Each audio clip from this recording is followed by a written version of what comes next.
네, 그래서 이제 창조 언약을 좀 설명할게요. 언약적이라고 했으니까요. 언약에는 축복과 저주의 길이 있습니다. 선이 무엇인지 그것은 하라 이렇게 돼 있어요. 부모가 자녀에게 뭐 해라라는 것은 선이에요. 밥 먹어 죽으라고 먹으라고 하는 게 아니고요. 건강해지라고 먹으라고 하는 거죠. 골고루 먹어 이거 괴롭히려고 하는 게 아니라 그게 건강해지는 비결이기 때문에 골고루 먹어 이렇게 하는 거죠. 일찍 자, 또 일어나, 공부해 뭐 이런 것들. 또 정말 걷기 싫어하는 애한테 산책 가자 이런 거 다 이제 원칙을 주어질 때 하자라는 것은요 선한 걸 요청해요. 선한 걸. 그래서 그 선한 걸 하면 유익이 있고 우리에게 부여하기 때문에 안식을 주기 때문에 그거 사는 거죠. 근데 부모가 하지 말라는 게 있어요. 예. 공부하지 마라 이런 얘기 잘 못 듣죠. 예. 그래서 하지 마라라는 것은 거의 100% 안 좋은 거예요. 죄 쪽으로 가게 하는 것 또는 죄 이런 것들을 하지 말라고 합니다. 그래서 자녀들도 결국은 자라면서 어떻게 세계관이 형성되냐면 부모가 주셨던 그 가르침의 토양 자체가 기브 앤 테이크, 잘하면 복 받고 잘못하면 매 맞고 이런 토양에서 이렇게 흡수하면서 신념이 생기고 그 신념에 의해서 가치를 만들어낼 때 사실은 부모가 원하는 것들을 해야만 내가 가치 있는 존재가 된다라는 세계관을 가져요. 그러다 보니까 부모가 원하는 그 목적을 달성하기만 하면 되기 때문에 부정행위를 하든 아니면 공부 잘하는 애를 둘러옆에서 내 이름을 쓰게 하든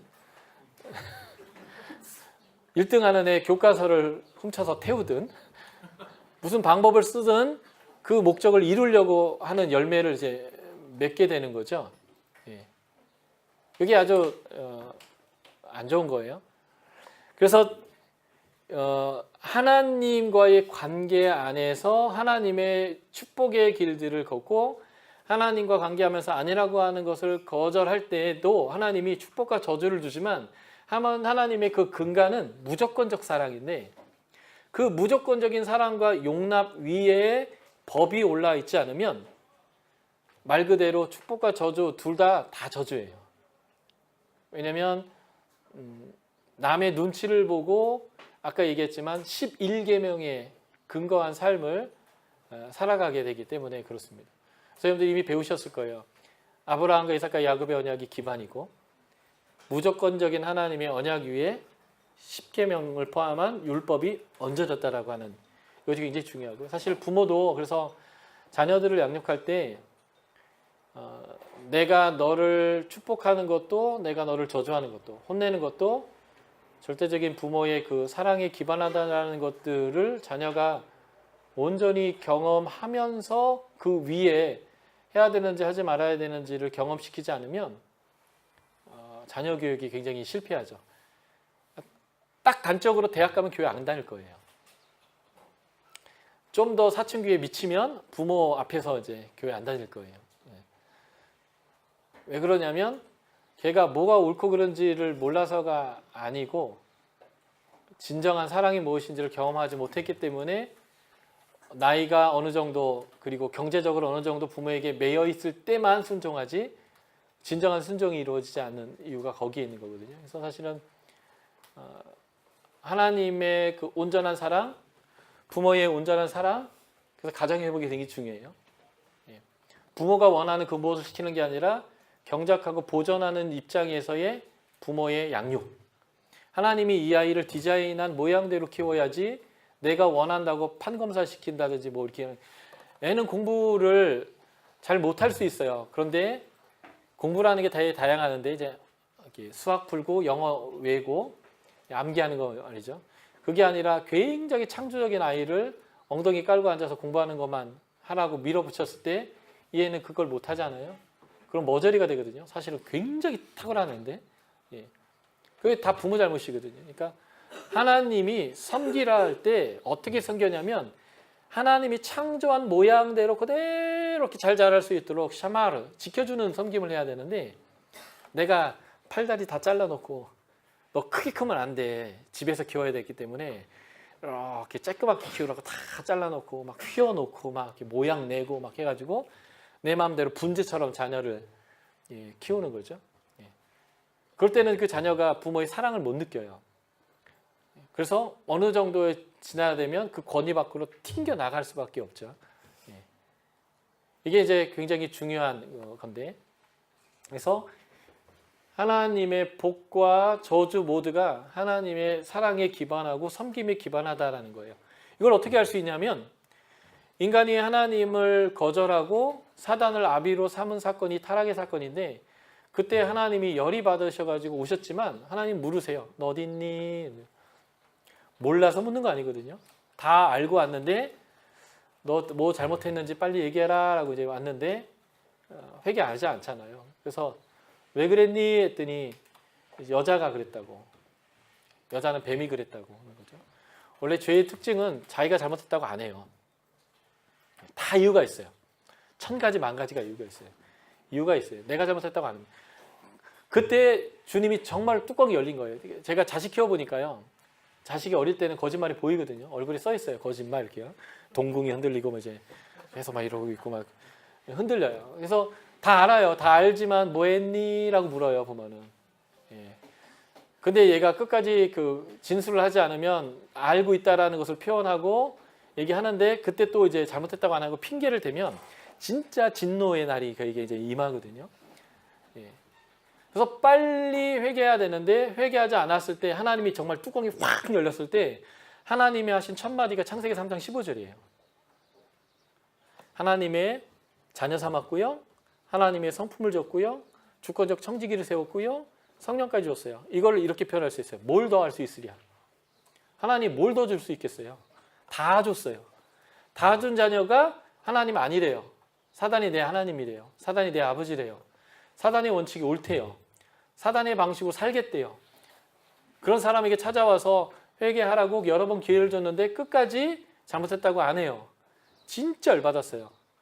그럴 땐 진짜 자식 새끼라도 때려 죽이고 싶을 때가 있거든요.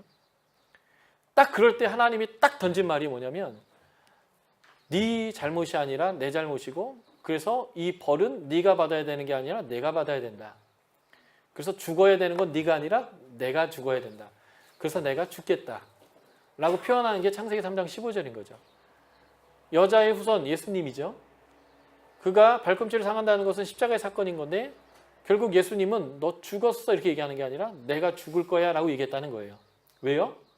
원래 창조부터 하나님은 원칙이 있는데 주권적으로 다스리는 방법은 섬김이라고 하나님께 말씀하셨는데 그 법칙에 하나님이 예외가 아닌 거예요. 그 법칙은 하나님으로부터 출발됐고 하나님도 그 원칙에 따라 사실 거거든요. 그래서 자녀가 잘못했으면 책임은 부모에게 있다는 거예요. 그래서 벌의 대부분은 하나님이 책임지겠다는 겁니다. 이게 창세기 3장 15절이에요. 문맥은요. 열받아서 뚜껑이 열리고 스팀이 올라왔을 때 자식을 패주고 싶을 때 하나님이 선포했던 벌의 첫 마디는 자신을 향했습니다. 내가 죽어야지. 내가 책임져야지. 왜요? 자유의지. 주권을 누가 줬어요? 하나님이 줬거든요. 그런데 책임이라는 거예요. 섬김과 다스림은 그래서 하나님도 제외되지 않은 하나님의 창조 원칙입니다. 그래서 우리를 위해서 오셔서 죽으십니다. 이게 기반한 사랑. if, 순정하면 복, 불순정하면 저주. 이게 표면적으로는 대원칙인 것 같죠? 아니요. 이미 하나님이 인간을 창조할 때 고민하셨습니다. 이거를 내 형상을 줘 말어. 하나님의 형상이 없는 사자나 개와 돼지는요. 그냥 개처럼 살면 돼요. 그 개들 그거 보셨어요? 발전기 일어나면요. 아무 데서나 이렇게 그 교미를 해요. 어머! 왜 이래. 근데 더 웃긴 건요.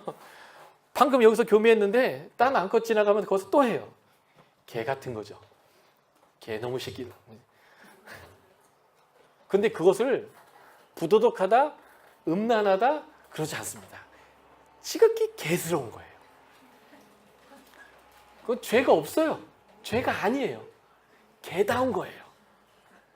그래서 만국 공통의 욕이 있어요. 개놈이라는 그런 개새끼 뭐 이런 거요. 미국식으로는 이제 해변의 자식 뭐 이런 거잖아요. 아무 데서나 막 죄가 아니에요. 왜요? 그렇게 만들어졌으니까. 그런데 인간에게는 그게 죄라는 거예요. 그러니까 이런 거죠. 하나님이 인간을 하나님의 형상으로 만들지 않았다면 인간은 죄가 없어요. 죄를 짓지도 않아요. 어떻게 살든 그냥 인간다운 거예요. 그러면 처벌도 없습니다. 그런데 하나님은 그걸 원치 않아요. 가장 하나님을 닮았고 가장 하나님과 친밀하게 교제할 수 있는 하나님과의 동일 기준과 동일한 어떤 신분적 모습을 가지고 하나님과 친하게 지내고 싶은 존재가 있어요. 그래서 인간에게 하나님의 형상을 줬어요. 그럴 때 인간에게 죄란 개념이 있어요. 그러니까 죄란 개념이 없는 것과 죄란 개념이 있는 것의 큰 차이는 뭐냐면요. 하나님의 존재가 되느냐, 하나님과 친한 존재가 되느냐, 다시 말해서 예배 관계가 있느냐 없느냐예요. 하나님 고민하셨습니다. 하나님과의 그 친밀함을 주면 죄를 질 수 있고 그 죄를 지면 또 벌을 해야 되고 그러면 죄를 짓지 않게 하기 위해서는 친밀함을 포기하고 그냥 무슨 짓을 해도 죄가 안 되지 않는 그냥 본능에 충실한 삶을 줄 것인가. 하나님의 결정은 예배의 관계, 친밀함의 관계, 나의 권세를 가지고 세상을 나와 함께 다스릴 수 있는 존귀한 존재, 그런 존재로서의 사람을 만들기로 결정한 거죠. 그럴 때 생길 수 있는 문제, 타락의 문제는 어떻게 해결할 건가? 그래서 하나님 결정한 게 있어요. 이건 논리적 추론이지만 죄를 진다면 그 죄를 질 수 있는 가능성과 상황을 준 내가 책임을 지겠다. 그것이 어떻게 증명이 되냐면 인간에게 와서 회개하라고 기회를 살살 주는데 잘못했다는 얘기 하나도 안 해요. 여자가 문제라고 남자가 얘기해요. 근데 여자가 문제라고 얘기했던 그 내용의 본질은 이거죠. 이 여자를 누가 줬냐면 당신 줬어요. 당신 잘못이죠. 뭐 이까지 걸 줘가지고 제대로 된 여자를 줘야지. 이런 의미가 있는 거잖아요. 그러니까 하나님 탓이라는 거예요. 그런 소리를 들으면 부모가 그런 소리를 들으면 뚜껑 팍 열려요. 이놈의 새끼가 내가 너한테 잘해준 게 얼마나 많은데 이거 하나 가지고 지금 뭐 이러면서 근데 하나님이 그럴 때 뭐라고 말씀하셨냐면 내 죄다. 내가 책임지겠다. 내가 주구마. 그래서 내가 너희에게 다시 내 자녀됨을 줄 것이고 내 자녀로서의 누리는 특권을 줄 것이고 다시 너희에게 주권을 줄 것이다 라고 하나님께서 결정하신 게 창세기 3장 15절이라는 것입니다. 놀라운 거죠.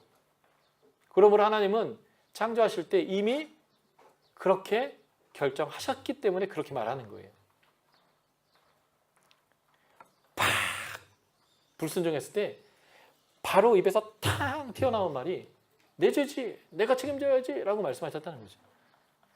그러니까 하나님은 세상을 만드실 때 섬김으로 다스리겠다고 결정하시고 그 섬김의 다스림의 원칙을 주신 거예요. 그렇지만 내가 너희에게 어떤 태도로 갈지는 이것이지만 너희가 취해야 될 태도는 이거야. 왜냐하면 내가 너희에게 창조하신 목적은 너희를 만든 목적은 복 주기 위한 거니까 안식 주기 위한 거니까 그거 누려야 되지 않겠니? 그러니까 이렇게 누려. 근데 그걸 잃어버리는 방법이 있어. 이거야. 그러니까 이건 안 돼. 라고 하나님께서 말씀하셨다는 겁니다. 그런데 사단이 와서 얘기하는 거죠. 아주 세계의 거짓말이죠. 하나님의 모양과 형상으로서 하나님의 성품을 가지고 하나님의 자녀됨으로 하나님의 그 주권을 이양받은 성령의 사람, 이걸 다르게 표현하면 신은 아닌데 피조물 중에 가장 하나님적인 존재, 그래서 신의 성품을 가진 존재에게 이렇게 얘기하는 거예요. 네가 하나님이 하지 말라는 짓을 꼭 집어서 해야만 하나님처럼 될 거야. 이미 하나님처럼 만들었는데 하나님은 절대 아니에요. 그러니까 주인의식이 아니라 청지기의식을 가져야 되는데 그렇지만 청지기지만 거의 주인과 동일한 수준으로 하나님 만드신 청지기예요. 자녀고 하나님 방법도 알고 성품도 알고 하나님 주권도 갖고 있으니까요. 거기다가 성령으로 살고 그런 존재에게 이렇게 얘기하는 거예요. 너 하나님처럼 되고 싶지? 그러면 하나님이 하지 말라는 짓 해야 된다? 웃긴 말이죠. 이미 하나님처럼 만들어졌는데.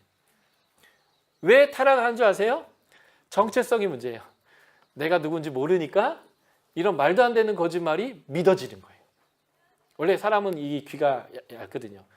그래서 해주는 말을 내 세계관으로 이게 안경으로 딱 장착했어요. 그랬더니 빨간 안경 썼더니 빨개 보이는 거예요. 먹음직스럽고 보암직스럽고 지롭게 할 만큼 탐스러워 보이는 거죠. 그래서 하나님이 정령 죽으리라 했던 말은 에이 뻥이지 하고 버리고, 하나님처럼 될 거다라는 사단의 말을 내 신념과 가치로 믿었어요. 믿음이죠. 믿고 수용했어요. 그래서 선악을 알게 한 나무의 씨가를 따먹었단 말이죠. 이게 죄입니다. 그러한 인간을 다시 찾아와서 내가 죽고 모든 책임을 질 테니까 다시 나와의 관계를 회복하자라고 하는 것이 언약의 핵심입니다. 그래서 하나님의 심판을 보면 아주 재밌습니다. 그게 뭔지 아세요? 하나님이 아담에게 찾아왔어요. 아담이 하와한테 떠미니까 하와를 찾아갔어요. 하와를 찾아갔더니 하와가 뱀이 문제래요. 뱀을 찾아왔습니다. 그래서 역순으로 하나님이 벌 주세요. 뱀, 네 머리를 내가 그냥 작살을 낼 거야. 근데 방법은 내가 죽는 거야. 거기로부터 역으로 돌아가요. 그리고 여자한테 옵니다. 너 벌이 있어. 애를 낳는 수고를 더 할 거야. 하나님이 인간을 창조하시고 하셨던 첫 번째 복이 뭔지 아세요? 생육하고 번성하라는 것입니다. 진짜 벌은요? 이제 너 애 못 낳는다 예요. 애 못 낳는다가 벌이 돼야 돼요. 그런데 애 낳는다는 거예요. 근데 수고를 더 해야 한다는 것입니다.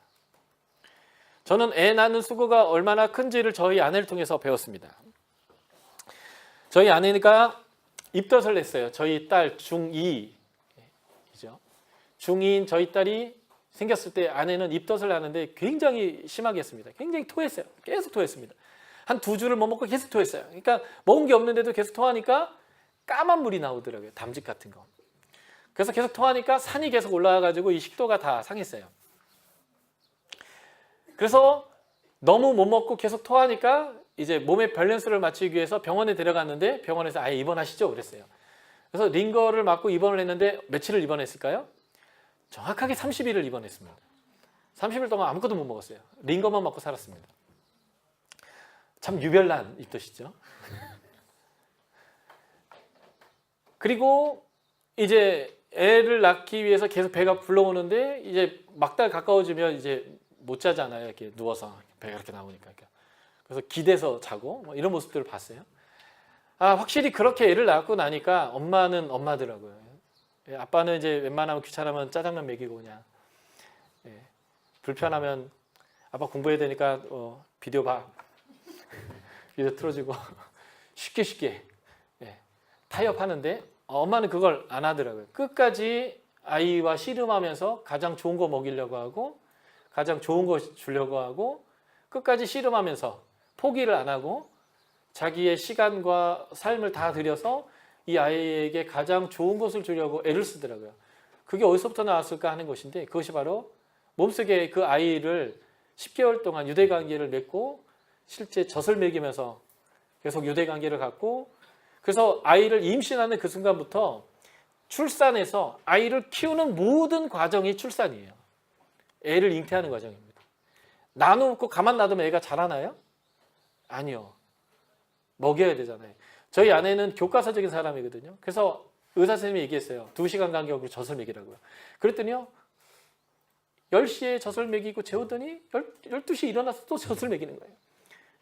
또 자더니 2시에 또 일어나서 또 젖을 먹이는 거예요. 애가 졸려서 자는데 젖을 먹어야 된다고 발을 막 눌러가지고 깨워가지고 먹여요. 애가 먹다가 또 자면 또 발을 넣어서 깨워서.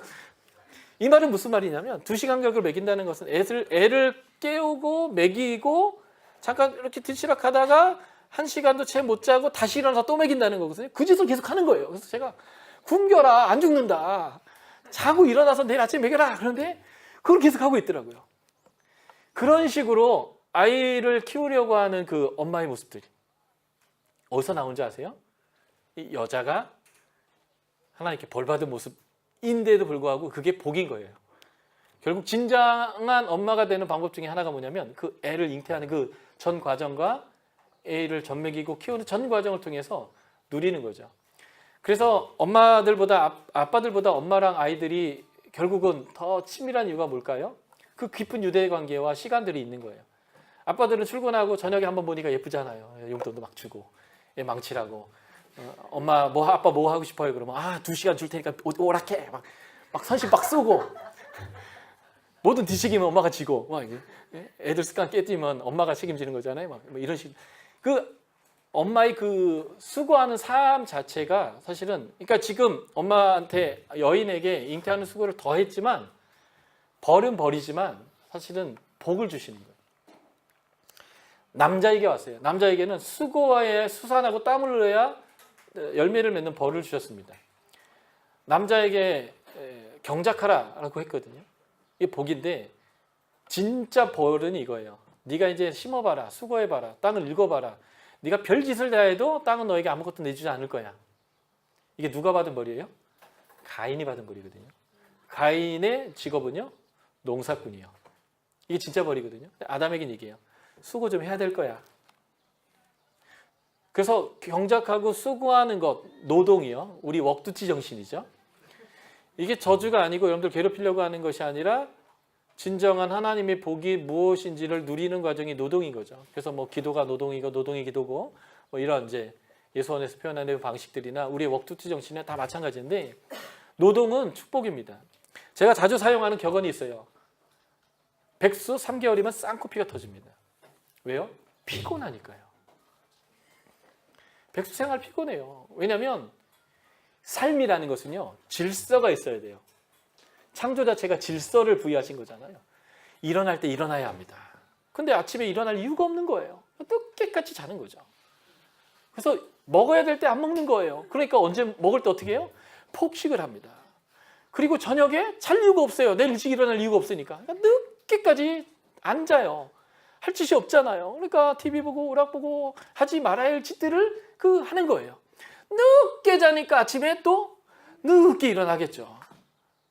그런 삶을 3개월 살면 어떻게 될까요? 피곤한 거예요. 그렇게 피곤할 수가 없습니다. 그래서 백수생활 3개월 하면 피곤해서 쌍코피가 터지는 거예요. 출근할 직장이 있다는 것, 내가 해야 될 노동이 있다는 것, 이게 행복이고 이게 안식을 누리는 거예요. 일을 해야 배고프니까 먹을 게 맛있잖아요. 그래서 맛있는 것도 경험하고 그렇게 일하고 와야 쉬는 게 꿀같이 달잖아요. 백수는요? 또 자야 되나? 잠이 달지 않아요. 잠이 안 올 뿐더러. 그래서 늦게까지 안 자고 또 아침에 그렇게 늦게 일어나는데 첫 마디가 뭘까요? 피곤해요. 안 경험해봤어요? 그런 거? 늦게 자고 늦게 일어나면 피곤해요. 전혀 개운하지 않아요. 그런 삶을 계속 사는 거죠. 그러니까 사실은 하나님이 벌로서 노동의 수고를 더하셨지만 그것은 저주의 핵심이 아니라 복을 주시는 겁니다. 그래서 첫 아들을 낳았더니 가인이 농사꾼이 되고 농사꾼이 땅의 소산을 얻어내잖아요. 이게 이제 복이라는 것입니다. 그리고 이 가인이 태어날 때 창세기 4장 1절인데 아주 재미있는 표현이 있어요. 창세기 4장 1절 한번 우리가 읽어볼까요?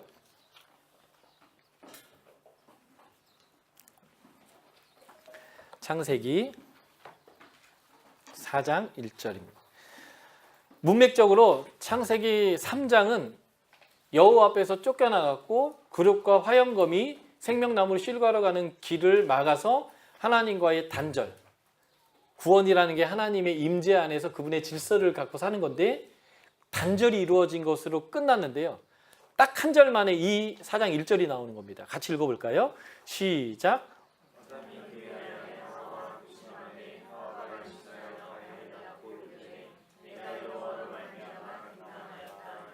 아멘.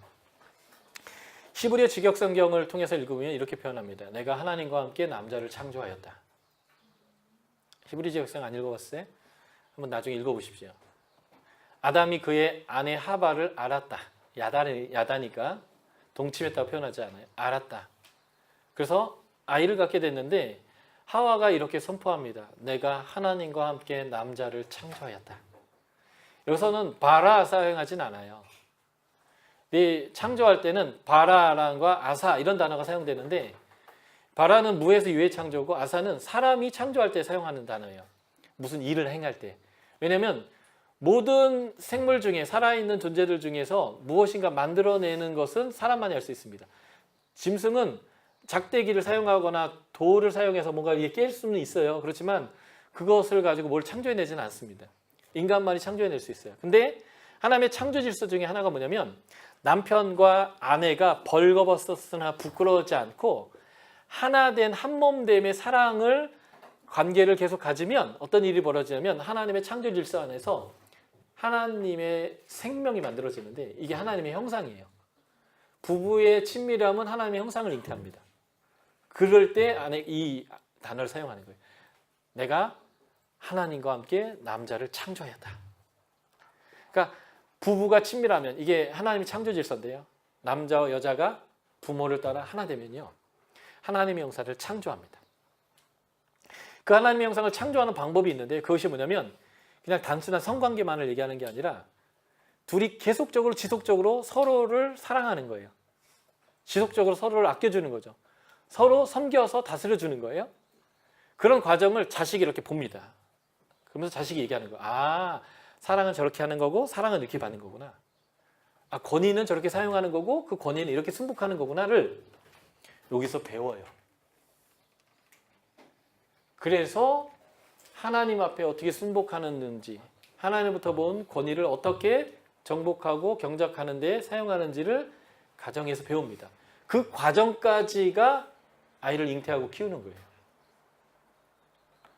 그래서 자녀는 부모 안에서 그것을 배우는 거죠.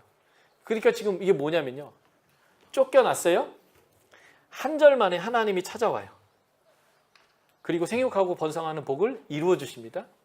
그리고 그 자식놈이 농사꾼이 되는데 열매가 맺혀요. 그러니까 하나님은 쫓아낸 목적이 죽이려고 진정한 벌을 주려고 하는 게 아니라 회복하려고 하는 거예요. 이걸 다르게 표현하면 여러분들이 자식을 키울 때 자식을 망치는 100% 확실한 방법이 있어요. 그게 뭐냐면 죄를 지고 악한 일을 행할 때 책망하지 마세요. 잘했다 하시고 무조건 책임져 주세요. 유리창을 깨면 그냥 잘했다 하고 갈아주시고요. 남의 새끼 이빨을 부러뜨리면 잘했다 하고 걔 이빨을 이렇게 해주시고요. 어디 가서 살인을 하면 변호사를 사서라도 거짓 증거를 만들어서 얘를 무죄로 만들어주세요. 그리고 마음껏 돈을 쓰도록 한도 없는 카드 만들어 주시고 그래서 지가 하고 싶은 데 다 하게 하고 다니고 잘했다 잘했다 너는 존귀하다 라고 해주십시오. 그러면 얘는 반드시 망해요. 부모가 자녀를 키울 때 축복도 있지만 저주도 있어야 돼요. 이거 해도 돼, 이거 먹어도 돼, 이거 누려도 돼 다 하지만 안 돼라고 얘기해 줘야 됩니다. 근데 재밌는 게 있어요. 안 돼라고 얘기했는데 그걸 얘가 했어요. 그러면 아, 왜 그랬어? 하고 그냥 넘어가 주는 거예요. 계속 넘어가 주면 애는 얘기합니다. 아, 엄마가 안 돼 하는 말은 돼라는 말이구나. 그래서 계속 그걸 합니다. 그래서 애가 망하는 거예요. 그래서 어떻게 해야 돼요? 안 돼라고 기준을 세워줬다면 어떻게 해야 돼요? 처벌을 해야 합니다. 근데 처벌의 목적은 살리자는 것이지 죽이자는 것이 아니거든요. 그래서 과하게 처벌하면 안 됩니다. 처벌은 성질을 내는 게 아닙니다. 공의를 세우는 거죠. 그런데 우리 부모들이 가끔 처벌할 때 분노를 표출합니다. 승질을 내고요. 분노만 합니다.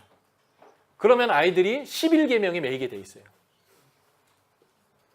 그래서 분노하는 게 아니라 정확한 기준에 의해서 정확하게 과하지 않는 처벌을 해야 합니다. 그래서 아이가 뭘 배울까요? 옳고 그름의 분명한 기준을 아이가 배우게 됩니다. 그게 질서 잡히는 거예요. 그래서 부모와 함께 거하면서 부모가 제시해주는 질서가 그의 삶 안에 자리 잡으면 그 집안은 안식이 옵니다. 그런데 부모와 함께 거하면서 부모의 질서를 자녀가 거절하고 끝까지 부모와 싸우면 그 집안에는 안식이 없습니다. 이 창조랑 똑같아요, 가정이. 그래서 지금 하나님이 뭘 하고 계시냐? 인간이 하나님을 거역으로 타락했을 때 하나님이 책임지시기로 결정해서 인간이 책임질 수 없는 것들을 책임져 버리세요. 그러나 옳고 그름에 분명한 기준을 세웁니다. 그래서 여자에게도 남자에게도 벌을 주세요.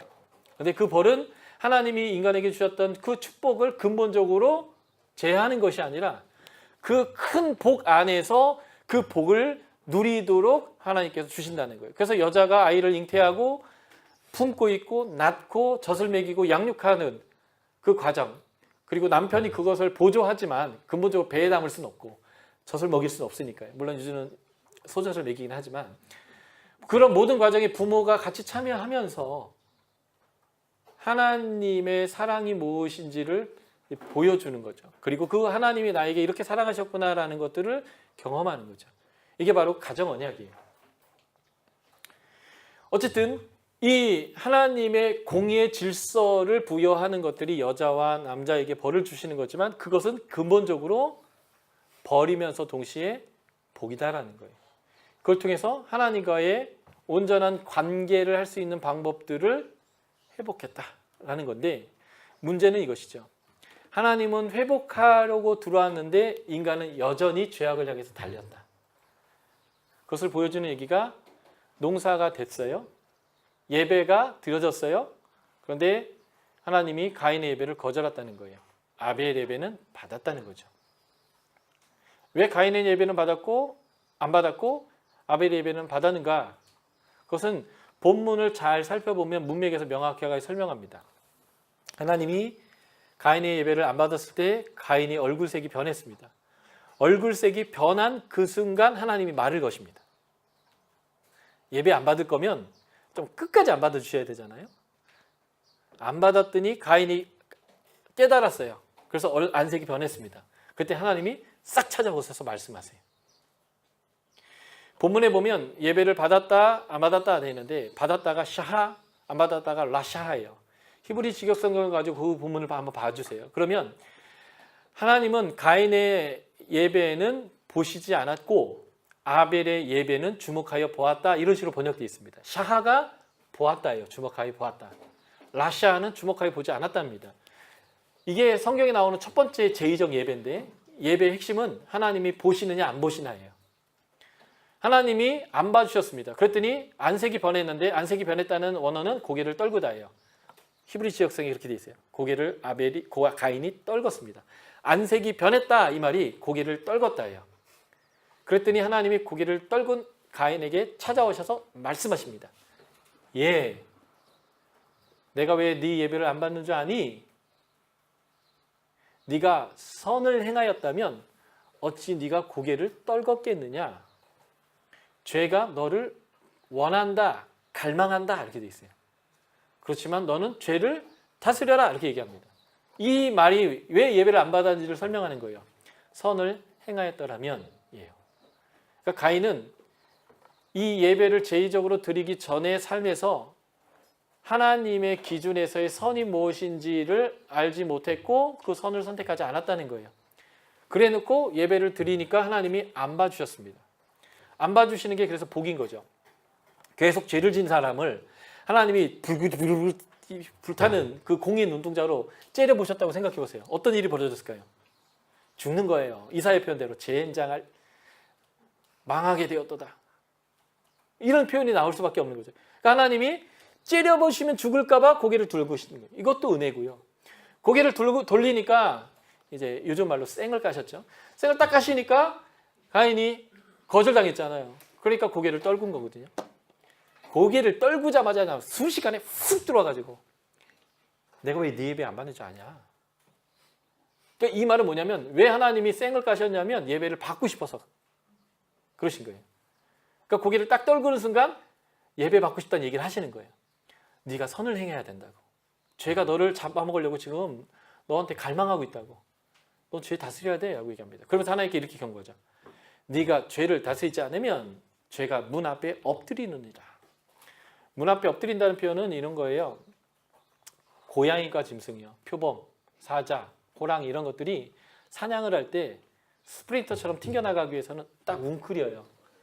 그러다가 자기가 자신 있는 거리가 됐을 때 파닥 하고 튀어나가가지고 잡아먹습니다. 그때 하는 웅크림이에요. 그러니까 지금 네가 죄를 얼마나 많이 졌냐면 이제 네가 문만 열고 나가면 죄가 그렇게 사냥하듯이 튀쳐나와가지고 너를 잡아먹으려고 지금 준비하고 있다. 그러니까 하나님이 죄를 져도 긍휼을 베푼 거예요. 죄를 져도 긍휼을 베푼 거예요. 죄를 져도 긍휼을 베푼 거예요. 죽여버리지 않고 죄를 져도 긍휼을 베푼 거예요. 그랬더니 이놈의 새끼가 뭘 하고 있어요? 죄를 져도 되는 줄 알고 계속 짓는 거예요. 그리고 예물 하나 딱 갖다 놓고 퉁치자는 거죠. 여호와여, 이거 바쳤으니까 넘어갑시다. 뭐 이런 식으로. 그래서 하나님이 또 넘어가 주면 얘가 어떻게 할까요? 계속 죄를 짓겠죠. 그래서 이제는 죄에 아예 잡혀 먹혀가지고 죄의 종이 되겠죠. 그러니까 하나님이 쌩을 까시는 거예요. 안 돼! 하나님 나를 거절하네? 고개를 딱 떨구는 순간 훅 들어오는 거예요. 나 너 네 예배 받고 싶은데 네가 계속 죄를 지면 안 되지 않겠냐? 죄 다스려라. 그랬더니 가인이 뭐라고 어떻게 했을까요? 네, 동생 때려 죽였습니다. 죄에게 잡혀 먹었어요. 그래서 홍수가 일어났다는 거예요. 하나님은 회복의 역사를 쓰는데 인간은 계속적으로 죄악을 향해서 달려갔다라는 거예요. 그래서 하나님이 엎었다. 재창조했다. 또 회복시켜줬더니 탑 쌓고 하나님께 대들더라. 그래서 하도 열이 받아가지고 하나님이 결정하신 게 있어요. 내가 아브라함 택해서 니들 다 구원해 버릴 거야. 내가 이기나 네가 이기나 해보자.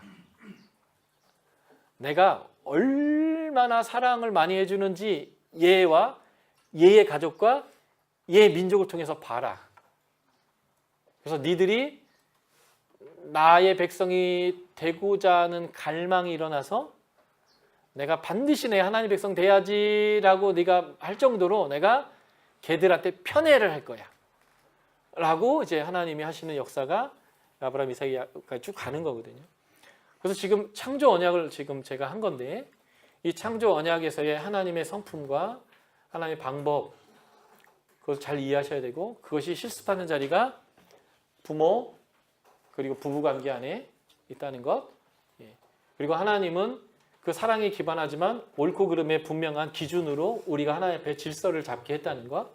그래서 새 언약의 일꾼이 될 때 하나님의 주권적 청지기가 될 때 성령을 통해서 그것이 되어질 때 동시적으로 무엇이 되는가? 자녀됨의 권세가 회복되고 하나님의 성품이 이제 회복되는데 그것도 과정이라는 것.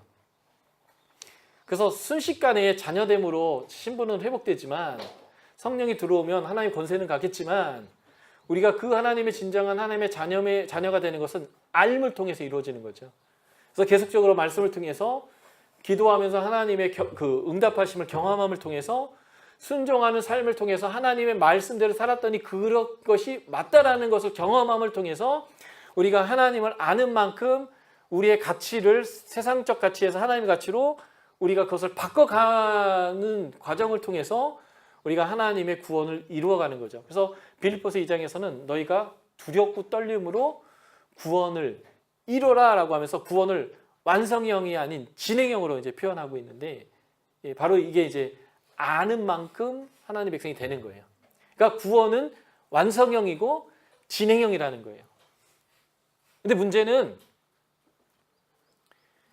교회를 오래 다녔고 성경도 통독해 봤고 성경 공부도 좀 해봤는데 하나님의 가치가 이런 것이라는 것을 알았는데 그렇게 살기 쉽지는 않는 거예요.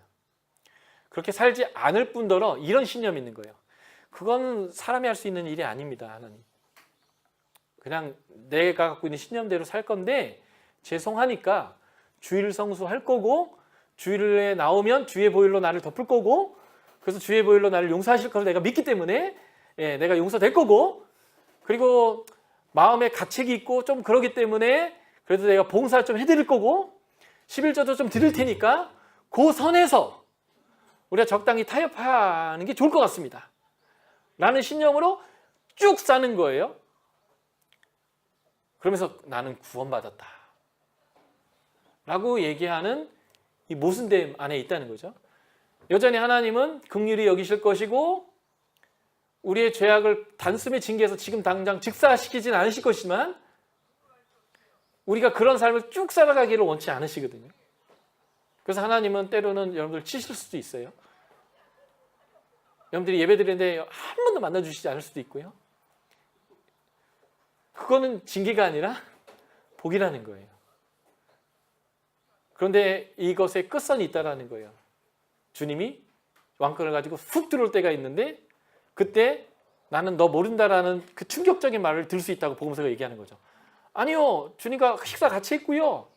주님이 우리를 길거리에서 가르치셨다고요. 이렇게. 모른다고 했던 이유가 뭐예요? 소자를 영접하지 않았기 때문에. 모른다고 했던 이유가 뭐예요? 하나님의 가치대로 살지 않았기 때문에 그래요. 교회 안 다녔다고 얘기하지 않아요. 예배 안 드렸기 때문이라고 얘기하지 않는다고요. 태초의 예배인 창세기 4장의 예배는 삶을 예배라고 했고 그 삶의 예배가 안 드려지면 죄인으로서 드려지는 예배도 거절할 수 있을 뿐만 아니라 죄인으로서 드려지는 예배가 의미가 없을 수 있다라고 말씀하신다고요. 그게 이제 이 창조 언약에서 보여주는 핵심이에요. 창조할 때 예식을 만든 게 아니라 삶을 살라고 말씀하셨거든요. 그 삶을 회복하는 것, 이게 이제 새 언약의 일꾼에서 이루어져야 될 가장 중심적인 부분이다라는 거고요. 이 창조 언약을 기반으로 내일 이제 노아 언약, 아브라함, 이삭, 야곱의 언약, 다윗 언약, 여로보암의 언약, 새 언약까지 쭉 설명하도록 하겠습니다. 수고하셨습니다.